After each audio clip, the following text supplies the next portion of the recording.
Hi friends, ఇవాళ fish fry చేస్తున్నాను. బాగున్నారా అందరూ? సండే కదా, మరి స్పెషల్ ఉంటుంది కదా. ఇప్పుడు నిమ్మకాయ తీసుకున్నా, నిమ్మకాయ రసం పిండేసా, కొంచెం పసుపు వేసా. నెక్స్ట్ ఇప్పుడు కొంచెం ఉప్పు వేస్తా. ఉప్పు ఇలా ఫ్రైకి సరిపోయేటంత మంచిగా వేస్తా. వేసిన తర్వాత మొత్తం మంచిగా వీటికి దూరగా పట్టించేస్తా మంచిగా. ఇదిగోండి, ఒక 1 టీ స్పూన్ అంత అల్లం వెల్లుల్లి పేస్ట్, తర్వాత ఇంత జీలకర్ర పొడి ఇప్పుడు చేస్తాను. దీంట్లో ఇప్పుడు అల్లం వెల్లుల్లి పేస్ట్ వేసాను కదా, కొంచెం గరం మసాలా, ఇంతంత జీలకర్ర పౌడర్, సేమ్ అంతే ధనియాల పౌడర్ వేస్తాను. ఇదిగోండి ధనియాల పౌడర్ అంతే వేసేసి మంచిగా కొంచెం కొంచెం కారం వేసేసి ఇంకా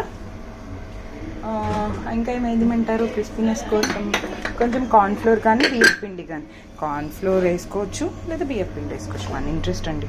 సో ఇది వేసేసాను కదా, జీలకర్ర పౌడర్ అన్నీ వేసేసా. కొంచెం అంత కారం వేస్తున్నా.